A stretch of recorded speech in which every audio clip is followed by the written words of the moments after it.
Hello, કેમ છો? મજામાં?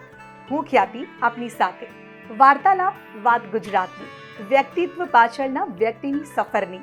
અને આજની સફરમાં આપણે વાત કરીશું બે એવા સંગીતકાર, રચનાકાર અને સંગીત નિર્દેશકની કે જેમનો ડંકો માત્ર ગુજરાતમાં નહીં પરંતુ વિદેશમાં પણ વાગે છે.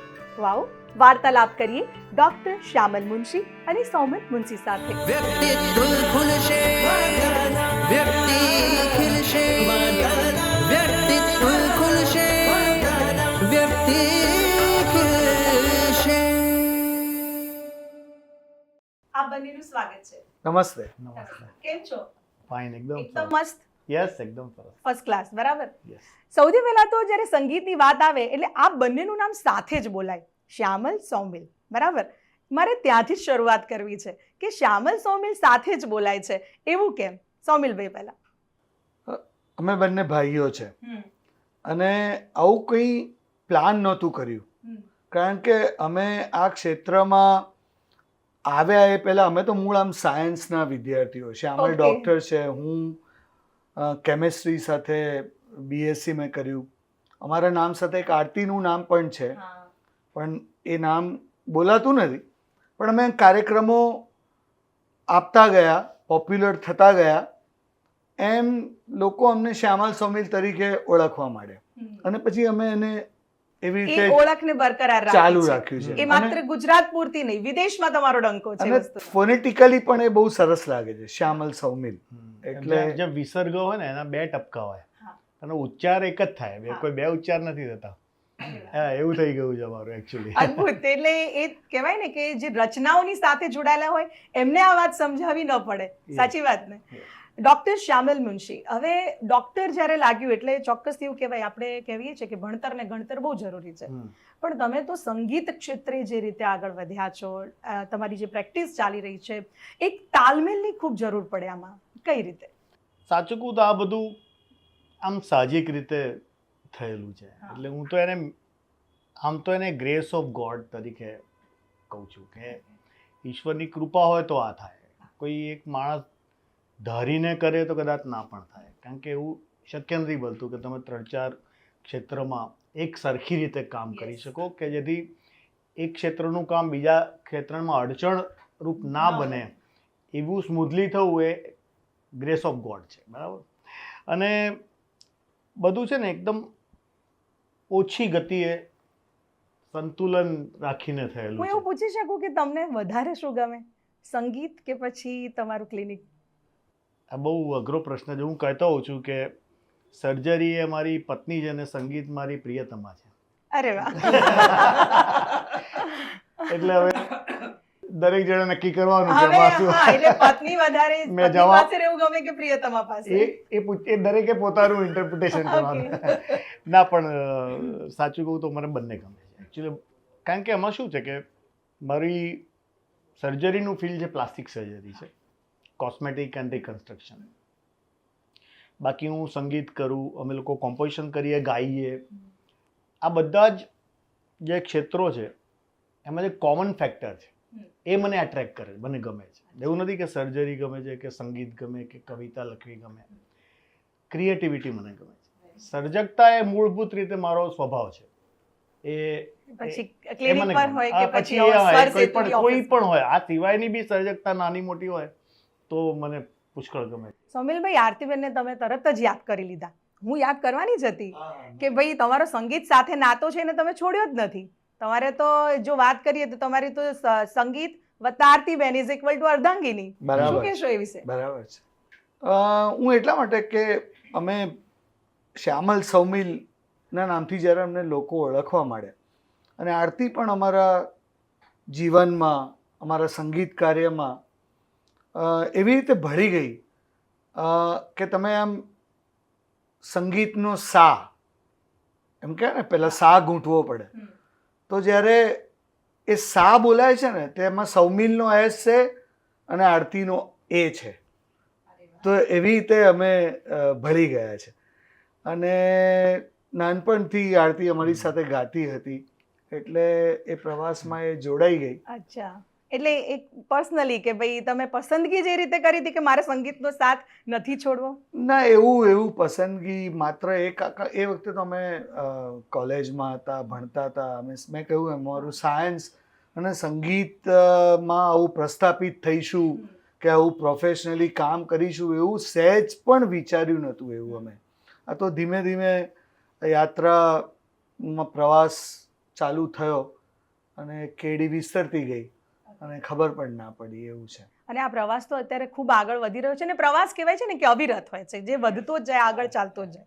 જેમાં તમારે ઘણી બધી રચનાઓ છે, કવિતાઓ છે, અને તમે તો હાસ્ય રચનાઓ સાથે પણ જોડાઈ ગયા છો અને જે ખૂબ મજા આવે છે, મેં સાંભળી છે પર્સનલી અને બહુ મજા આવે છે.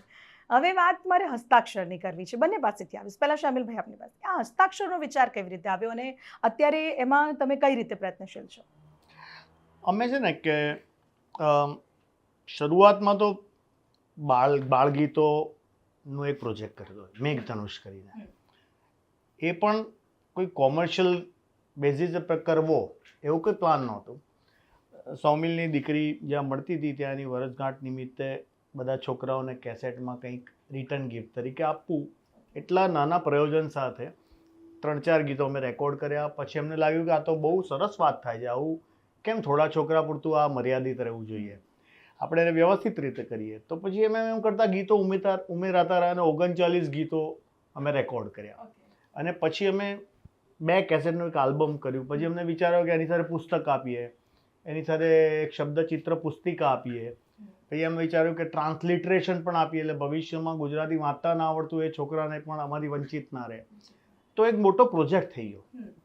એ પ્રોજેક્ટ કોણ લેશે, ક્યાં જશે, કંઈ ખબર જ નહોતી. એમ કે ને મેઘધનુષ પહેલાં બનાવ્યું, પછી આકાશ ક્યાં છે શોધવા જઈએ, એવું થયું. તો કોઈ આકાશ મળ્યું જ નહીં. અમે બધા બહુ લોકો પાસે ગયા કે તમે આને લઈ લો, એડપ્ટ કરો, વેચો, અમારે ડિસ્ટ્રીબ્યુટ કરો, સ્પોન્સર કરો. બધા અમને બહુ કંઈ સારો જવાબ, પોઝિટિવ જવાબ ના આપ્યો કે આમ છે ને તેમ છે, કોઈ બી કારણ હોય. પછી અમે જાતે જ, મારા પપ્પાએ કહ્યું કે આપણે જાતે પ્રોડ્યુસ કરીએ. એટલે મેઘધનુષ અમે એ રીતે અમારી કંપની ફોર્મ કરી. એટલે અમને વિચાર આવ્યો કે હવે આપણે એક પછી એક બધા ઉત્પાદનો કરવા જોઈએ. તો પછી અમે વિચાર્યું કે આ બધા આપણે એવી રીતે ઓર્ગેનાઇઝ વેમાં કરીએ એટલે એવું ના થાય કે આપણે ગઝલ ગાતા હોય તો માત્ર ગઝલોના જ નિર્માણમાં આપણું ફોકસ રહે. તો ગુજરાતી શેલ્ફ ખાલી હતી. તમને એમાં ખાલી લોકગીતો દેખાય અને ગરબા રાસ દેખાય ને ભક્તિ રચનાઓ દેખાય. બાકી ઘણું બધું એમાં સુગમ સંગીતની રચનાઓ તો બહુ જ મિસિંગ હતી એ વખતે. તો અમે કહ્યું કે આપણે નિર્માણને 4 વિભાગોમાં વહેંચીએ: ચંચલ, શીતલ, નિર્મલ, કોમલ. એટલે શું થાય કે આપણા પ્રોડક્શન પણ આપણે એકદમ વ્યવસ્થિત દરેક ઉંમરના એજ ગ્રુપ માટે કરી શકીએ.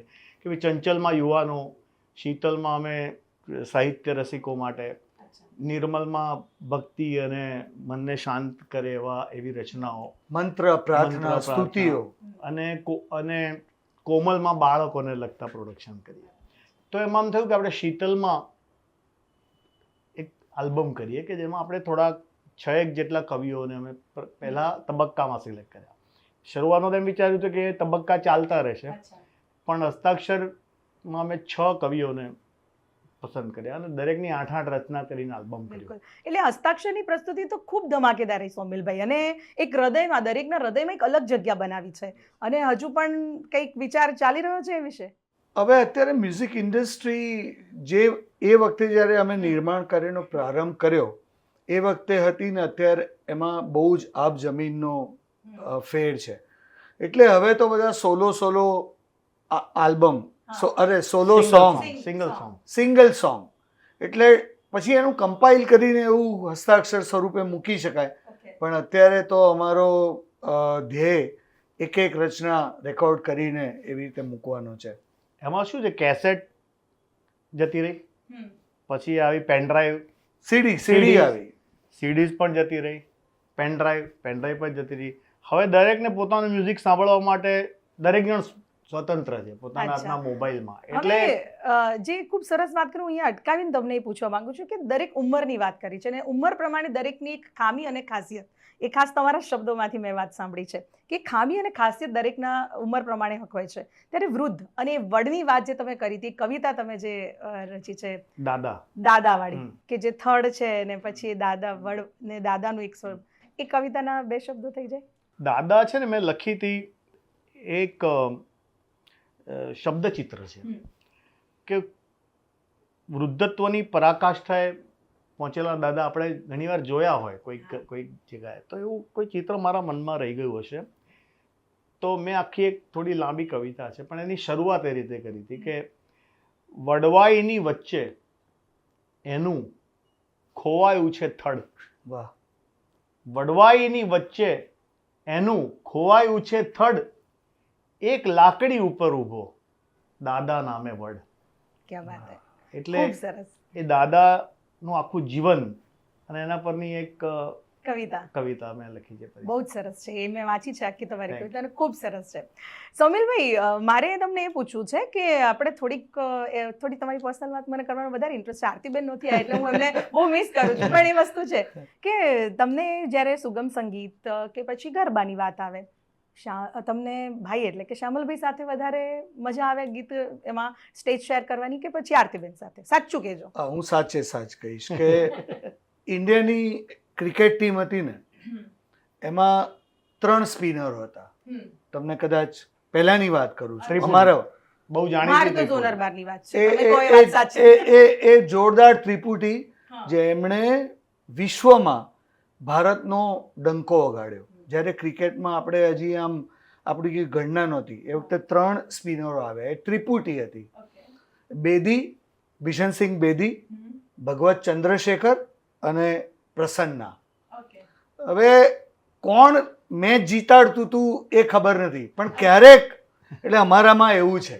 ના, એ વાત સાચી તમારે ત્રિપુટી. તમને સ્ટેજ શેર કરવું કોની સાથે ગમે?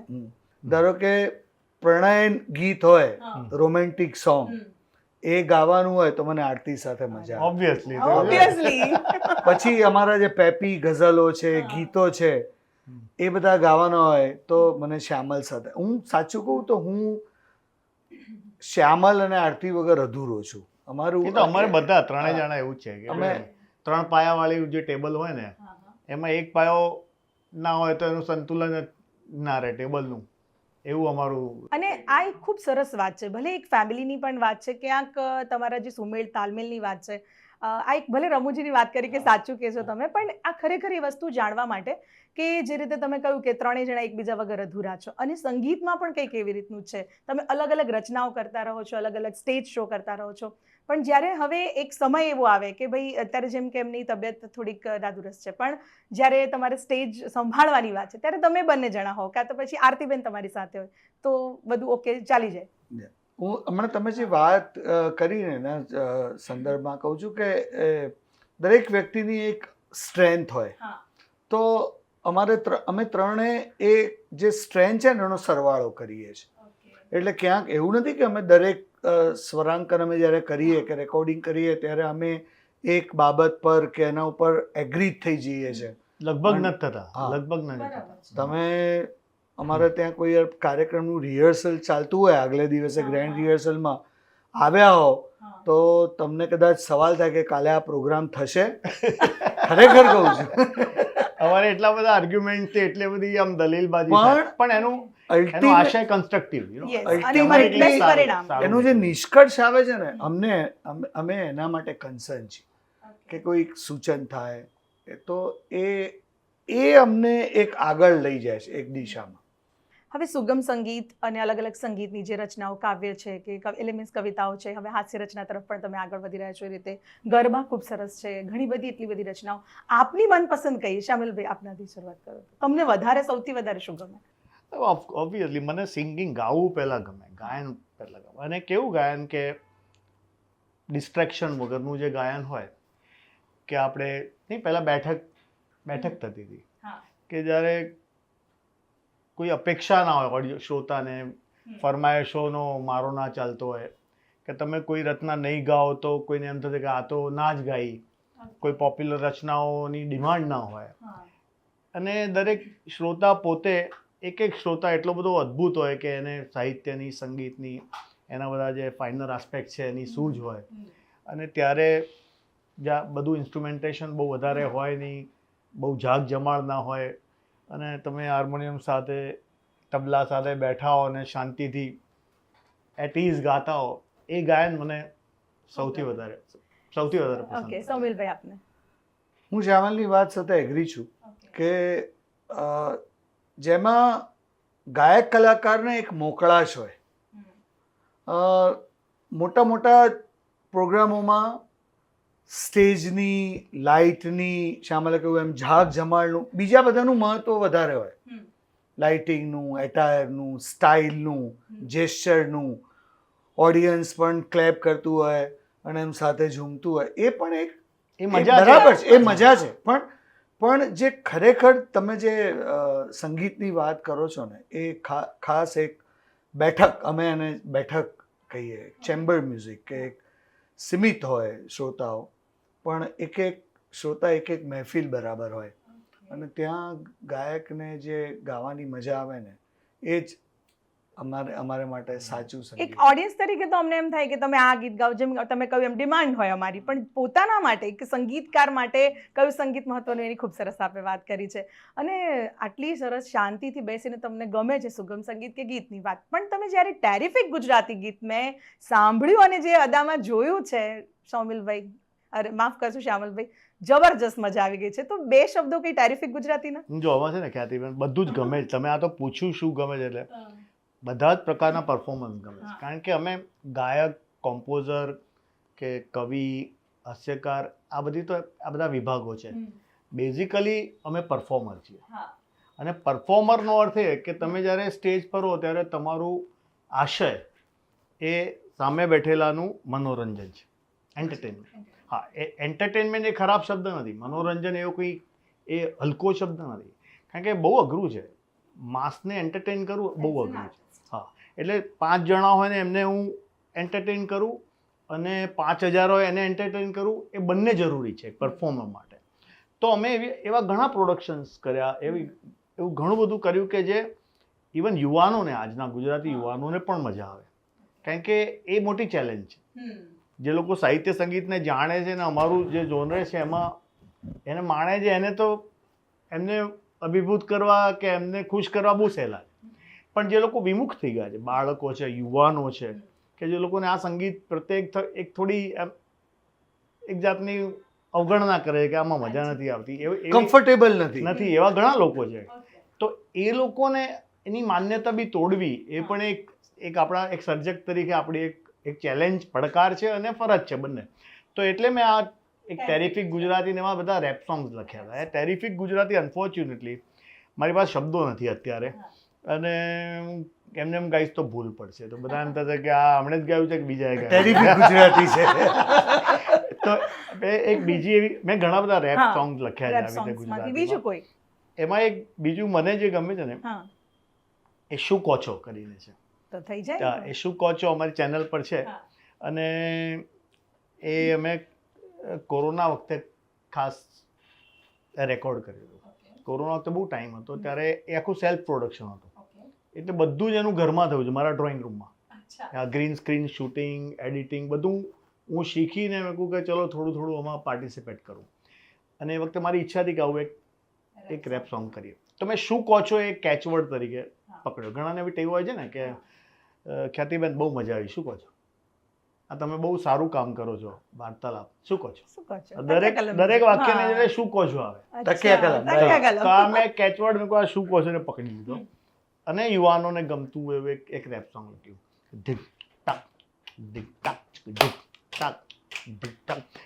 એક છોકરાને એક છોકરી ગમે, આંખ સામે બસ એનો ચહેરો રમે, આગ લાગે દિલમાં તે કેમ ના શમે. એવું જ્યારે થાય ન કશું એ સમજાય, ન પૂછાય who how when what where why, ત્યારે એને કહેવાય છે પ્રેમ. શું કહો છો. જુવાનીની ગાડી પાડે ફટાફટ ગિયર, હોય દૂર તે આવે છે એકદમ નિયર, થાય નહીં ખચકાટ રહે નહીં ફિયર, નામને છોડીને બોલે ડાર્લિંગ ડિયર. એવું જ્યારે થાય ન કશું એ સમજાય, ન પૂછાય who how when what where why, ત્યારે એને કહેવાય છે પ્રેમ. શું કહો છો. અરે વાહ, અદ્ભુત, મજા પડી ગઈ. તો અરે આ જે રેપ સોંગ્સ છે ને, તમે જે રીતે વાત કરી ને કે હવે ચેન્જ થયા છે, ઓડિયન્સ તમારી ચેન્જ થઈ છે. બાળકો છે, નાના બાળકો, તમે જો ઘણી વખત આપણે જોયું છે હેડફોન લગાવ્યા છે અને મોબાઈલની અંદર આરે મસ્ત મજાના ગીતો સાંભળે છે. તો એમને આપણે કઈ રીતે ચલો એવું નથી કહેતા કે સુગમ સંગીત કે સાહિત્ય જ સાંભળે બાળક, પણ એમના માટે, એવી ઓડિયન્સ માટે આપનું કઈ વિશેષ આગળ વિચારણા સોમિલભાઈ ખાસ? હવે અમે એ દિશામાં કામ કરી રહ્યા છે. યુથ અને બાળકો. હા, બાળકો, યુથ, નવા કલાકારો. અમે પ્રદાન ચેરિટેબલ ટ્રસ્ટની સહયોગથી, એના સાથથી અમે કલાધામ અને વટથી ગુજરાતી એવી બે સંકલ્પના, એવા બે આયોજન લઈને ગુજરાતની તમામ શાળાઓમાં, શૈક્ષણિક સંસ્થાઓમાં જઈ બાળકો, કલાકારો માતૃભાષાને એક સમાનથી જોતા થાય અને એને સ્વીકારે એવા બધા આયોજનો અમે કરવાના છે.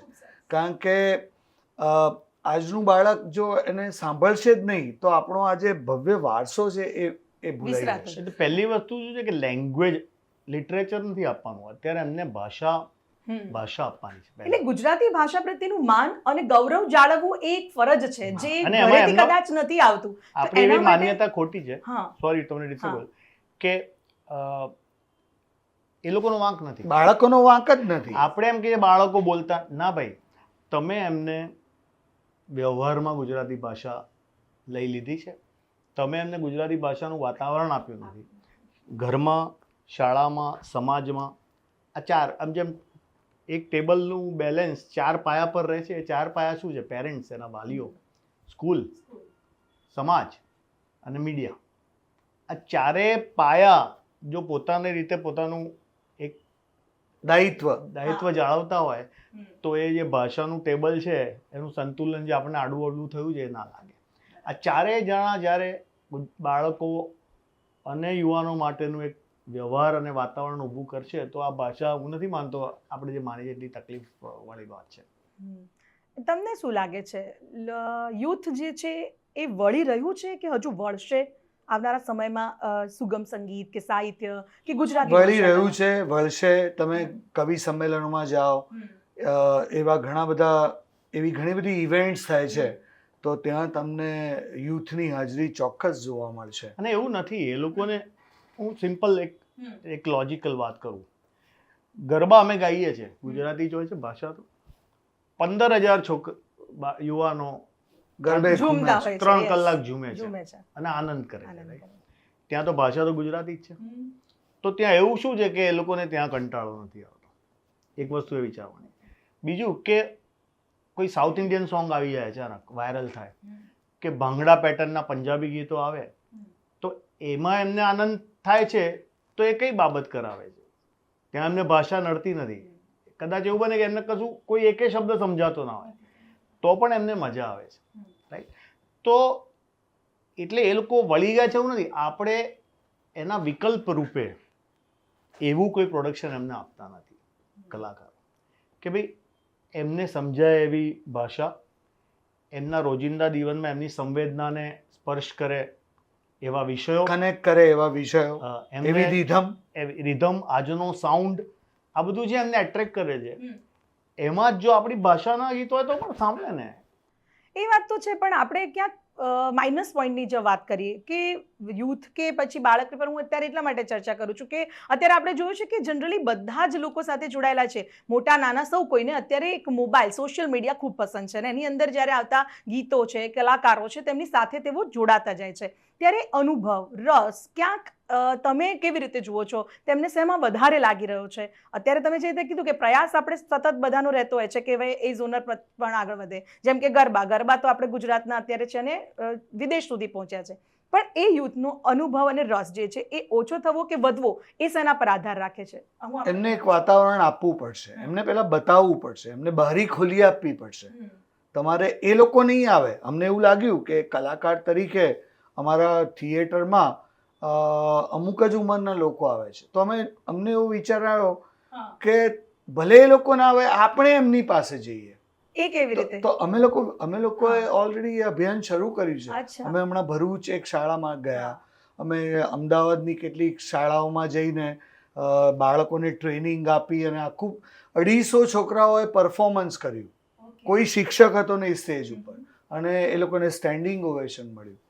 અમે બાળકોમાં રહેલી રજૂઆત કૌશલ્ય, સર્જનાત્મકતા અને એમને પ્રશિક્ષણ આપીને, ડેમોન્સ્ટ્રેશન આપીને એમને કહ્યું કે આ ભાષામાં તમે આ કરી, કોઈ એક બતાવવું તો પડશે ને. શરૂઆત બાળપણથી થવી જોઈએ પહેલાં તો એ જ. એટલે જે કંઈ પ્રવૃત્તિઓ આપણે ઈચ્છતા હોઈએ કે જે મોટા થઈને એ લોકો એન્જોય કરે, કે એના તરફ સન્માનથી જુએ, કે એનો સ્વીકાર કરે, તો એની શરૂઆત શાળાથી થવી જોઈએ પહેલાં તો. એ પીરિયડ જો તમે મિસ કરો તો તમે બકોર પટેલની ઓળખાણ ના કરાવો તો એ રાવજી પટેલને નહીં ઓળખે. આ બહુ સિમ્પલ વાત છે. એ થાય પછી એમને કોઈ ભાષા સાથે કોઈ જ વાંધો નથી. તમે એમને ગમે એવું, સમજાય એવું એવો વિકલ્પ પૂરો પાડો તમારી ભાષાનો. અને એ ભાષામાં હું બી કહું કે જે કંઈ મીડિયા છે, જે કંઈ મનોરંજન, આ બહુ સારી વાત છે કે તમે યુટ્યુબ જેવી ચેનલ પર તમે ધારત તો કોઈ હિન્દી સેલિબ્રિટીને બોલાવીને પણ આ પ્રોગ્રામ કરી શકત ને તમને એમ લાગે કે એમાં વ્યુઅરશિપ વધારે મળે છે, ચલો ને, એવો વિચાર આવે ને. પણ તેમ છતાં તમે ભાષાને વળગી રહ્યા. તો દરેક મીડિયા જો આ કરે, દરેક મીડિયાને એમ છે કે બોલિવૂડનું અમે પ્રાધાન્ય રાખીશું કે હિન્દીનું રાખીશું તો જ વ્યુઅરશિપ મળશે, કે તો જ લિસનર્સ વધારે છે. સાચી વાત છે, ધારો કે તો પણ તમે થોડોક સમય, 1 કલાક તમારો ક્યાંક આ ભાષાને આપો અને એ હેમર કરો. એમને ગમે એવું પ્રોડક્શન કરાવો કલાકારો પાસે. એવું નથી અઘરું હેમર કરો, પણ એમને ગમે એવું પ્રોડક્શન કરી શકાય છે. એમાં ભાષા ક્યાં વચ્ચે આવે છે? અને તમે જે રીતે વાત કરી ને 4 પાયામાંથી એક પાયાની વાત કે શાળા, તો મને એ યાદ આવે છે, કદાચ નાના હતા ત્યારે મારે સંગીતનો વિષય આવતો હતો. હવે એ સંગીતનો વિષય શાળાની અંદર આવતો જ નથી. અને એ વખતે જ્યારે વિષય આવતો તો હાર્મોનિયમ, ભલે અમને હાર્મોનિયમને ટચ નહીં કરવા દીધું હોય, પણ ત્યાં બેસાડીને જ્યારે શિક્ષક ગાતા હોય એ સાંભળ્યું છે, સંભળાવ્યું છે. તો આજે એ બધું હવે મિસિંગ છે. કારણ કે શું આ ઇંગ્લિશ મીડિયમની શાળાઓમાં વિદ્યાર્થીઓ ભણે છે એટલે જ શાળાઓની અંદર શું સંગીતનો વિષય હોવો જોઈએ? આપ બંનેનું શું મત છે? મીડિયમ સાથે હું નથી માનતો બહુ એને લેવા દેવાય. જે મીડિયમમાં માણસને ભણવું હોય ભણે, કોઈ ભાષા સાથે વાંધો હોય, દરેક ભાષા ઉત્તમ જ છે. અને આજે અંગ્રેજી તો શીખવું જ પડે. આજના જમાનામાં અંગ્રેજી વગર તમે કામ ના કરી શકો. પણ એનો અર્થ એવો નથી કે તમે તમારી માતૃભાષાને અવગણીને કે એને નુકસાન પહોંચાડીને કે એનું કોઈ જ મહત્વ નથી એવી પરિસ્થિતિ ઊભી કરો. એટલે બંને જુદી વસ્તુ છે. તમે કઈ મીડિયમમાં ભણો છો અને તમારી માતૃભાષા માટે શું કરો છો. કારણ કે તમે 2 ભાષા તો આપણી પહેલાં જે આપણા ફાધર હતા, દાદા, બધા ગુજરાતી મીડિયમમાં ભણીને કેટલા આગળ આવેલા છે. અમેરિકા એમને અંગ્રેજીનો કોઈ દિવસ વાંધો આવ્યો જ નથી. હા, એટલે સંગીત અને સાથે શાળાનું આ બંનેનું સંકલન હોવું જોઈએ. જેથી કરીને બાળકોમાં એકલો સંગીત નહીં, જે બાળકને જે કલામાં એ નિપુણ હોય એની સમજણ બાળપણ એક નાની વયે ખબર પડી જવી જોઈએ મા બાપને ને શાળાને. અને એ બાળકને એમાં વિકાસ માટેના ગ્રૂમ કરવો પડે, એને ખાતર પાણી આપવાના છે. હવે એક વાત સરસ મજાની સ્વર સેતુની પણ કરી લઈએ. સ્વર સેતુ સાથે જે ખાસ કરીને સ્વર સેતુ એ ન્યૂઝ ડાયજેસ્ટ વિશેની વાત છે અને સંગીત સાથે સાહિત્યને જોડીને કલાકારોને જે આગળ લાવવાની વાત છે. આ પ્રયત્ન અથવા તો આ વિચાર સૌથી પહેલા તો કેવી રીતે આવ્યો? સ્વર સેતુ લિસનર્સ ફોરમ પહેલાં અમે શરૂ કર્યું. પહેલાં કેવું હતું કે અમે આ ક્ષેત્રમાં આવ્યા પછી ટિકિટ શો કરીએ, બધું આયોજન કરવાનું હોય, એમાં પ્રોગ્રામો પણ કરવાના, રિહર્સલ કરવાના. પછી એવું થાય કે ટિકિટો તો વેચાઈ નથી, શું કરીશું? એટલે આ બધું જે મન પર રહેતું હતું એટલે અમે એવું વિચાર્યું કે એક લિસનર્સ ફોરમ શરૂ કરીએ. એમ અમે લિસનર્સ ફોરમ શરૂ કર્યું. 20 વર્ષ સુધી અમે એને નિયમિત ચલાવ્યું. એના મુંબઈમાં, આણંદમાં, વડોદરામાં પણ કર્યા, અમદાવાદમાં 2 શો કર્યા. પણ અત્યારે કદાચ લોકોનું એટેન્શન સ્પાન ને બધું એટલું ઓછું થઈ ગયું છે એટલે હમણાં જ અમે આ વર્ષે અમે થોડા નિષ્ક્રિય તો નહીં પણ એ લિસનર્સ ફોરમ હમણાં હાલ પૂરતું બંધ કરી દીધું છે. સ્વર સેતુના આટલા બધા કાર્યક્રમ કર્યા, આટલા પ્રોગ્રામો કર્યા. અમે 100 જેટલા થીમ બેઝ પ્રોગ્રામ કર્યા 20 વર્ષમાં. 100 જેટલા જુદા જુદા વિષય વસ્તુ પર આધારિત. પણ હું કોઈની સાથે વાત કરું ને તો કોઈને ખબર ના હોય. એનું કારણ કે ક્યાં એની નોંધ જ ના લેવાઈ હોય. એટલે મને થયું કે અમારા જેવા કલાકારોને આવી તકલીફ પડી છે તો આવી ઘણી બધી તકલીફ કલાકારોને, એટલે અમે કલાકારો માટેનું એક સામાયિક શરૂ કર્યું, સ્વર સેતુ ન્યૂઝ ડાયજેસ્ટ. એ પણ 10 વર્ષ સુધી ચલાવ્યું અને કોવિડ વખતે એ બધું પછી જેના થકી ખબર પડે કે ગુજરાતી ભાષામાં કઈ કલામાં કયા કલાકારો કયું કામ કરે છે, નવા પુસ્તકો નવા આ તો ખૂબ સરસ વાત છે. હા અને પણ તેમ છતાંય આપણે ગુજરાતી પ્રજા વેપારી પ્રજા છે બધું ખરું, થોડું પણ લોકોને કોમ્પ્લિમેન્ટરી જ જોઈએ. એટલા જ માટે મેં અને બાળકથી લઈને યુથ સુધીની એટલા વાત આવરી છે. માટે આ બધું સસ્ટેન કરવું આપણે ત્યાં બધું આ કેવું હતું કે પહેલા જ્યારે રાજા મહારાજા હતા ત્યારે એમના આશ્રિત આ બધી પ્રવૃત્તિ થતી હતી. અત્યારે પણ મને એવું લાગે છે કે કોઈ કોર્પોરેટ હાઉસ કે રાજ્ય સરકાર કે એવું કોઈક જો આ વસ્તુને ટેકો કરે તો હજી પણ, અને નહીતર તો હવે એવું વિચાર્યું છે કે હવે તો આ ડિજિટલ ટેકનોલોજી છે તો ફ્રી ઓનલાઈન બધા લોકો વાંચી શકે એવું હવે અમે એનો સ્વરૂપ અને બદલીને ચાલુ કરીશું. તો ઘણા બધા પ્રયત્નો આજે આ વાતમાંથી વાત નીકળતા જાણી શકાયું કે શ્યામલ સૌમિલ માત્ર સંગીતકાર નહીં પરંતુ આવનારી પેઢી અથવા તો અત્યારના જે નવા કલાકાર જેના માટે તમે જે સતત પ્રયત્નશીલ છો અને હજુ પણ એના માટેના પ્રયત્નો એના વિચારો જે તમે અમારી સમક્ષ રજૂ કરી રહ્યા છો. થોડીક વાત હવે તમારા બંને ભાઈઓની મારે કરવી છે. સૌમિલભાઈ અને શ્યામલભાઈ હવે આમ જેમ ધ્યાન રાખવું પડે આપણે કહેવાય ને કે સંગીતકારને ગાવાનું હોય આ છે તેમ, ખાવાના શોખીન ખરા તમે? પુષ્કળ. પૂરેપૂરા. અચ્છા, તમને વધારે શું પ્રિય છે જમવામાં? આ ગીતો જેવું જ છે. કોઈ અમને પૂછે કે પણ અમારી છે ને એક અમારે ત્યાંની અમારી એક યુએસપી છે અમારા ત્યાં એક એ વેસણીઓ ભાત છે. હવે તમે મને રેસીપી ના પૂછતા, એના માટે તમારે આરતીનો ઇન્ટરવ્યુ કરવો પડશે. પણ આ વેસણીઓ ભાત એ મારી નહીં, મારે ત્યાં આવતા કલાકારો જે આવે અથવા મારે ત્યાં કોઈ આવે ને કોઈ શું જમવું છે તો કે વેસણીઓ ભાત, આવું કેનાડાનું લાંબુ લિસ્ટ છે. ઓકે. અને શ્યામલભાઈ આપને?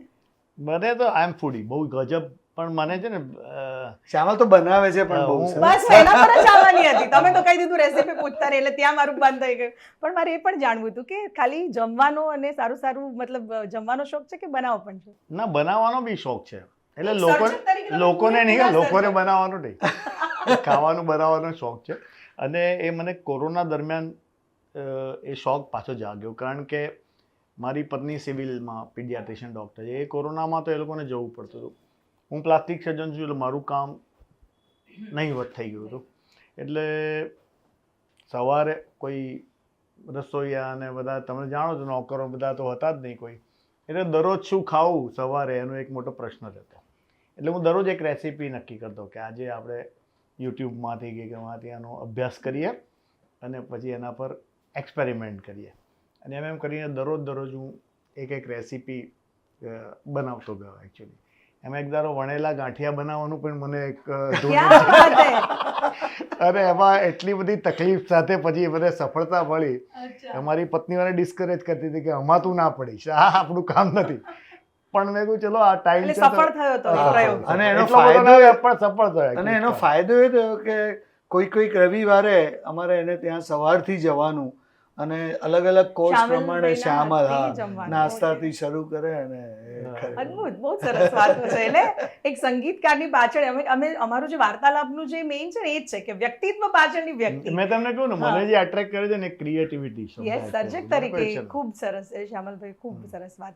આ 50 વર્ષની જે સફર છે એમ કહી શકાય તમારી, ઘણા બધા અપ્સ એન્ડ ડાઉન્સ જે આવતા ગયા. હજુ પણ મેં જેમ વાત કરી કે તમે સતત પ્રયત્નશીલ છો, એ જાણીને ખૂબ આનંદ થયો કે પેઢી માટે, આવનારી પેઢી માટે, બાળકો માટે, યુવકો માટે ગરબાઓ હવે આવે છે તો એના માટે તમે એ યુથને જુમાવા માટે તૈયારી જે રિહર્સલ્સ ને બધું કરો છો. આવનારો આપનો શું પ્લાન છે, શું વિચારસરણી છે આપની, સૌમિલભાઈ? બસ મેં કહ્યું એમ આવનારા સમયમાં અમે ત્રણેય એવું નક્કી કર્યું છે કે નવી પેઢીને, બાળકોને, યુવાનોને, કલાકારોને, નવોદિત કલાકારોને એક પ્રોપર માર્ગદર્શન મળી રહે. પ્રદાન અત્યારે અમે એવા તબક્કે છે કે પ્લેઝર અને પેશન એ પૂરા થઈ ગયા છે. હવે જે કંઈ છે એ પર્પસ, એટલે એક હેતુ માટે, એક ઉદ્દેશ માટે અમે સંકલ્પ લીધો છે કે અને એની જરૂર છે અત્યારે. અને અમે એકલા નથી, એમાં અમારી સાથે બધા જ ઘણા કલાકારોએ એન્ડોર્સ કરી કવિઓ, છે આખી કલાકારો, અમારી વાત. નાટ્યકર્મીઓ કે તમે આપણે કરીએ શાળા લેવલ પર, કોલેજ લેવલ પર નવોદિત કલાકારો માટે સતત. કારણ કે ખ્યાતિબેન પ્રવૃત્તિ બહુ થાય છે, પણ પ્રવૃત્તિ પરિણામમાં કન્વર્ટ થાય એવું લગભગ ના બને. પ્રવૃત્તિ એટલે લાઈક ફટાકડા ફોડો તમે, અને થોડો અવાજ થાય, થોડું અજવાળું થાય, થોડી મજા આવે અને એ અવાજ શમી જાય. આવી પ્રવૃત્તિઓ બહુ થાય છે, પણ હું ઘણીવાર અમે વિચારીએ કે આ પ્રવૃત્તિની આવતીકાલ પર શું અસર છે એ આપણે નથી વિચારતા. કોઈ પણ સાહિત્યની, સંગીતની થાય, કારણ કે એમાં વાતો બધી બહુ સુંદર થતી હોય, બહુ જ થતી હોય, પણ એનું બેનિફિશિયરી કોણ એ વિચારીને આપણે વિચારીએ તો પ્રવૃત્તિનું પરિણામ નથી મળતું. એને માટે તમારે પ્રક્રિયા કરવી પડે. અચ્છા, અને એ પ્રક્રિયામાં તમે સતત activity is not important, the process is important to get the result. Shyamal બહુ સરસ વાત કરે. તાળું હોય એમાં ચાવી જતી રહે તો ચાવી ગઈ એ સફળતા નથી. તમને એમ થાય કે આ જો આ ચાવી આની જ લાગે છે, કારણ કે જો આની અંદર બરાબર બેસી ગઈ, પણ ના, ત્યાંથી અટકાય નહીં, એ પ્રવૃત્તિ છે. જ્યારે ચાવી ફળે અને તાળું ખુલે ત્યારે એની એફિકસી પ્રૂવ થાય છે. પેલી એફિનિટી છે કે ભાઈ આ અંદર ગયું, બેસું, નો, એ ત્યાંથી સંતોષ ના મનાય. આ બંધ બેસતું છે. એટલે વિશ્વ માતૃભાષા દિવસ કે વિશ્વ સંગીત દિવસ તમે એ ઉજવો, ઉજવો, પણ એનાથી સંતોષ ના માની લો કે અમે બધું બહુ જ મેળવી લીધું. એનો ભવિષ્યમાં કોઈ લાભાર્થી છે એનું, કે એનું ઇવેલ્યુએશન થાય છે કે આનાથી કેટલા વર્ષમાં કેટલા લોકોને એનો લાભ મળ્યો. એટલે એ પ્રોસેસ નથી બનતી.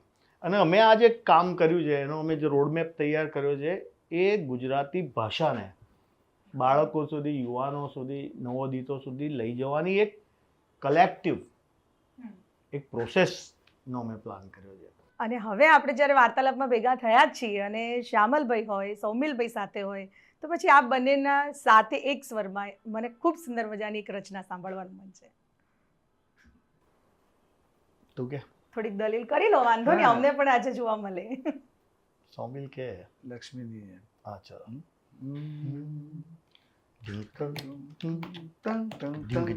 એક ગઝલ સંભળાવીએ.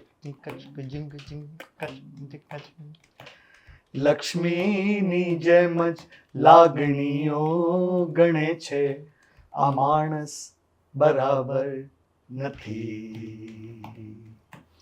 લક્ષ્મીની જેમ જ લાગણીઓ ગણે છે, આ માણસ બરાબર નથી. ગણે છે ને ઓછી પડે તો લડે છે, આ માણસ બરાબર નથી. ગણે છે ને ઓછી પડે તો લડે છે, આ માણસ બરાબર નથી. ક્યાં બાત હે. ખૂબ સરસ, ખૂબ મજા આવી અને વાર્તાલાપ કરવાની મને ખૂબ મજા આવી છે. સંગીતકારની જે કહેવાય ને એક વ્યક્તિત્વ પાછળની વ્યક્તિ, એ વાતો તમારી જાણીને ખૂબ મજા આવી છે. Wish you all the best તમારા આગામી જેટલા પણ પ્રોજેક્ટ છે તે બધા માટે. નહીં, તમારો ખૂબ ખૂબ આભાર. ખ્યાતિબેન, અમને પણ ખૂબ મજા આવી. આવી આમ સહજતાથી વાતો કરવાનું બન્યું, અને વાર્તાલાપના તમામ શ્રોતાઓનો પણ અમે આભાર માનીએ છીએ. અને ફરી એકવાર we will cherish these moments. Thank you so much. તો દર્શક મિત્રો, વાર્તાલાપમાં આજે આપણે એવા સંગીતકાર સાથે વાત કરી છે, ખૂબ રસપ્રદ તેમની વાતો જાણી છે, અને આગામી એપિસોડમાં ફરી એકવાર નવા મહાનુભાવો સાથે મળીશું. ત્યાં સુધી રજા આપશો. વ્યક્તિ